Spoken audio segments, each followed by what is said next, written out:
Álvaro Carreras au Real Madrid, c'est imminent. Le club finalise déjà sa troisième recrue et ce mercato prend une tournure complètement folle. Mais que se passe-t-il au Real Madrid? Le championnat vient à peine de s'achever. Le Barça vient de nous arracher une Liga qui était pourtant à notre portée.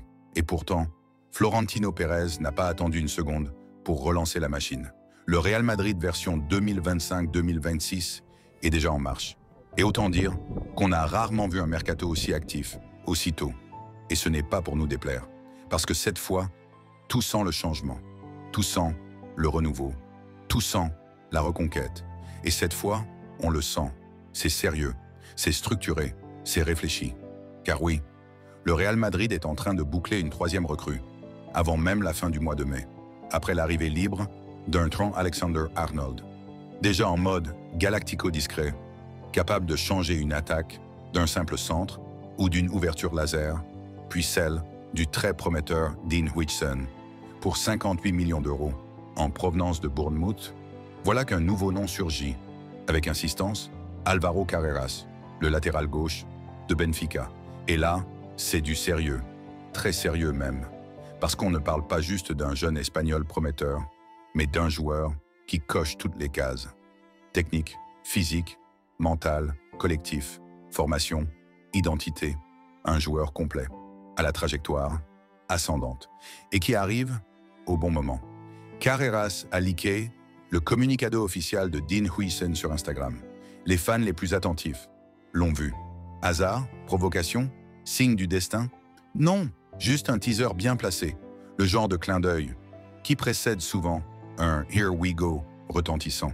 Et selon Relevo, tout est en train de s'accélérer. Le Real Madrid veut finaliser l'opération avant la fin mai. On parle bien d'un transfert à 50 millions d'euros pour rapatrier un joueur qui connaît déjà la maison, formé à la Fabrica. Carreras a tout pour séduire une direction sportive en quête de garantie et d'identité madrilène.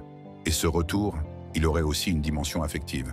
Ce n'est pas qu'un renfort, c'est une boucle qui se referme et une ambition qui s'assume. Et franchement, qui peut s'en étonner? Carreras sort d'une saison Excel avec Benfica. 48 matchs, 4 buts, 5 passes décisives. Dans une équipe portée vers l'avant, il a explosé sur son couloir gauche, alternant entre rigueur défensive et montée tranchante. Il a même été utilisé dans un rôle hybride, parfois presque ailier, parfois troisième central. Preuve de sa polyvalence tactique.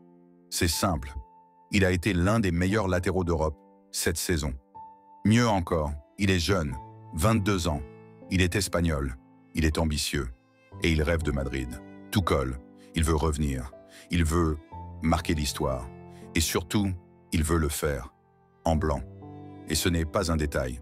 Carreras domine largement la shortlist du club à son poste, devant Grimaldo, malgré sa saison monstre à Leverkusen, devant Miguel Gutiérrez, devant Théo Hernandez, même Jorel Hato, très apprécié par la cellule recrutement, semble relégué au second plan. C'est dire à quel point la piste Carreras est sérieuse. Il n'y a pas de plan B. C'est lui ou personne. Et ça change tout. Ça veut dire que le club a une vision claire, un profil type recherché, et surtout qu'il agit vite, sans attendre que le marché s'emballe. Le choix est aussi logique que stratégique. Le poste de latéral gauche a été l'un des plus instables cette saison.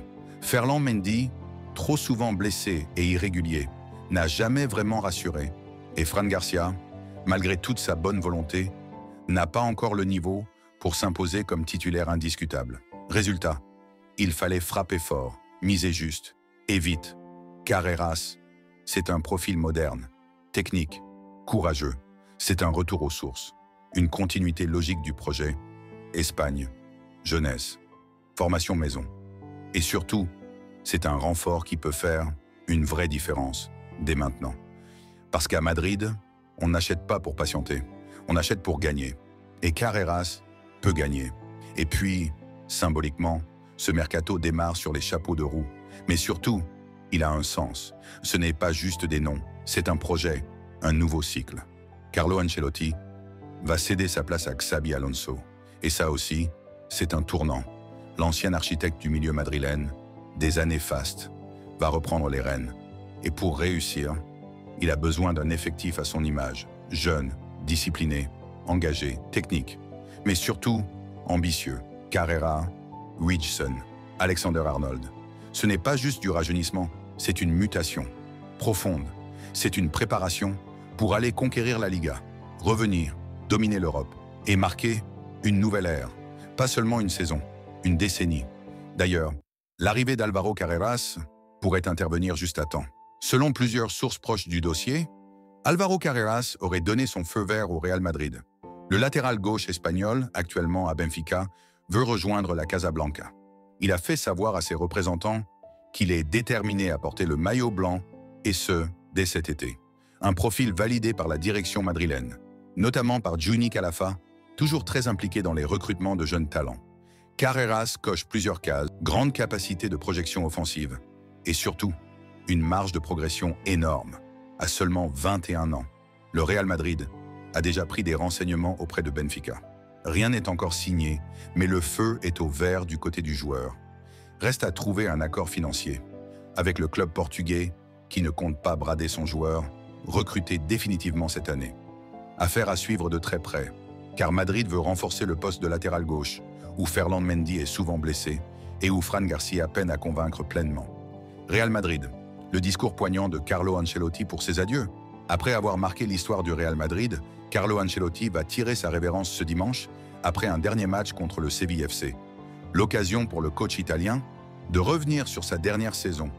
En conférence de presse ce samedi, la dernière saison de Carlo Ancelotti au Real Madrid n'aura pas été à la hauteur de sa légende chez les Merengues, architecte du sacre de la Decima en 2014. L'Italien aura rapporté 2 nouvelles Ligues des Champions dans sa besace, lors de son deuxième passage au sein de la Maison-Blanche. Une histoire auréolée de succès dans la capitale ibérique, mais qui ne s'est donc pas achevée de la meilleure des manières. Peu aidé par le départ à la retraite de Toni Kroos, qui n'a pas été remplacé au milieu de terrain, Ancelotti n'a jamais su trouver la recette gagnante avec le Real Madrid cette saison. Et après 4 défaites lors des 4 Clásicos face au FC Barcelone et une élimination en quart de finale de Ligue des Champions, face à Arsenal, le Real Madrid a fini la saison sans titre majeur.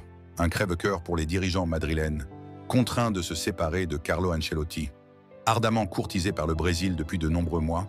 Et alors qu'il va donc prendre les rênes de la Selección dès juin, l'ancien coach du PSG va disputer son dernier match sur le banc du Real Madrid, ce dimanche face au Séville FC.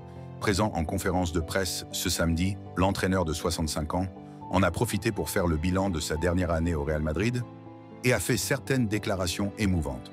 Carlo Ancelotti ne blâme pas les dirigeants du Real Madrid.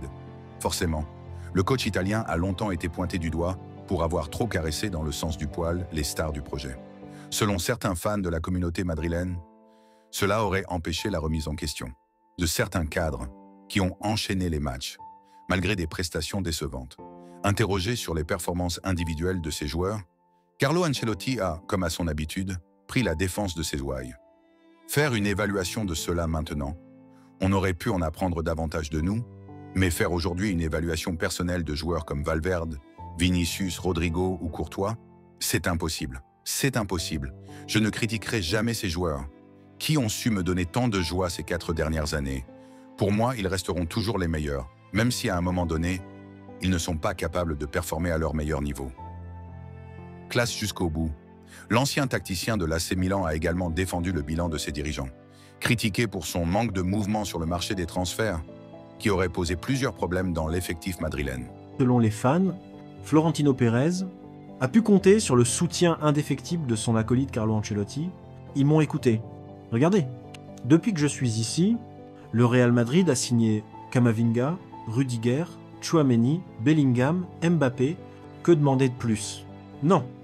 Un manque d'effort sur les mercatos de cette dernière année? Je pense pas que ce soit le cas. Nous en avons parlé, et toutes les décisions prises par le club ont été partagées avec l'encadrement, avec moi, personnellement. Il n'y a rien à ajouter.